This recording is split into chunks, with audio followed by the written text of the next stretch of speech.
Supplies arrived by plane and by mule in North Carolina as Helene's death toll tops 130. Widespread devastation left behind by Hurricane Helene came to light Monday across the South, revealing a wasteland of splintered houses, crushed cargo containers, and mud-covered highways in one of the worst storms in U.S. history. The death toll topped 130. A crisis was unfolding in western North Carolina where residents stranded by washed out roads and by lack of power and cellular service lined up for fresh water and a chance to message loved ones days after the storm that they were all alive. At least 133 deaths in six southeastern states have been attributed to the storm that inflicted damage from Florida's Gulf Coast to the Appalachian Mountains in Virginia. So this is and there's thousands missing still. Yeah, man. I mean, you should see the devastation from this storm, man. I've seen it. Yeah.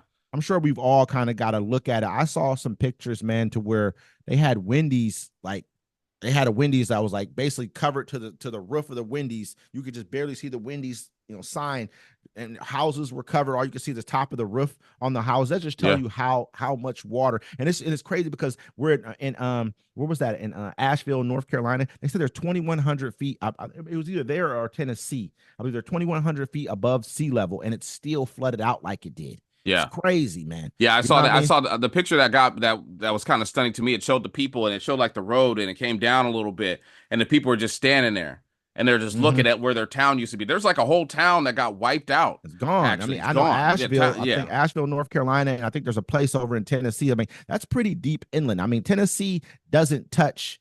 I don't believe that Tennessee touches at all the ocean. So I mean, they're probably the rivers and everything else are just over flooded with just the sheer amount of rain and water that just pushed into them. It's just crazy right now to see something like this happen, and it's a lot of people to die, especially in America. You don't really see that happening in America. We have even with hurricanes, you don't really see that happening. We had a huge one when Katrina hit, and then you had Sandy, I believe, that hit over in New York as well, but up in that area. But you don't really see it as much. So it's the amount of devastation that we saw right there, which is it's just sickening almost. And that's what they had the hurricane season started earlier this year. Yeah, and that one went around Florida, hit Tallahassee, and went straight up and just did destruction all the way. Category 4, man. It was a Category 4. You know, I mean, and it got stronger. It got stronger as it got close. Usually, it kind of like when it gets closer to the land, it kind of like dies down. It's supposed to die down a little bit. Usually, it got stronger.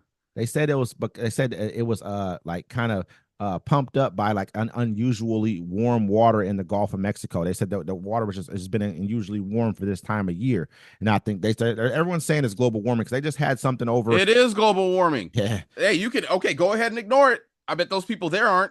They're like, nah, this ain't never happened before. I'm a believer. I mean, you know what I'm saying? And you're gonna count it as a fluke, or you're gonna look at it and say, this. If you never had this happen before to you, why do you think that is? Why do you think there's just this much water 2,100 feet above sea level? Yeah. You know what I mean? You're flooding out like you got oceans of water 2,100 feet above sea level. All your houses are being pushed away. You know what I mean? It's crazy to me. I've never seen anything like that either. I mean, you expect that I think they just had something go on down in Houston. Like we had a couple storms down in Houston. I mean, you expect to see stuff like that in places like that, maybe New Orleans. But you don't expect to see that in North Carolina. They don't really get hit with a lot of hurricanes over there. You don't expect to see that in Tennessee, all the way as far inland as Tennessee. It's not like Tennessee's super far. Yeah, Nashville. Nashville. It hit Nashville. It hit the edge of Atlanta. And it hits, what is that, Kentucky? That storm came in deep. That was a big storm, and it came in deep. Yeah, it shut down a lot of stuff. They were shutting down a lot of just Atlanta. I mean, and Georgia itself, because they knew they were going to get remnants from it, but they didn't expect it to move like you said, like it did, and how it kind of bounced off and just pushed a wave of destruction all the way up the coast. And now you got the longshoremen going on strike, and you're going to need stuff at this point in time. This is bad. All these things are kind of happening at bad time. No, there's no good time for something like this to happen, but this is a extraordinarily bad time to let your longshoremen go on strike. I'm hoping that this like kind of pushes them to kind of get a deal done.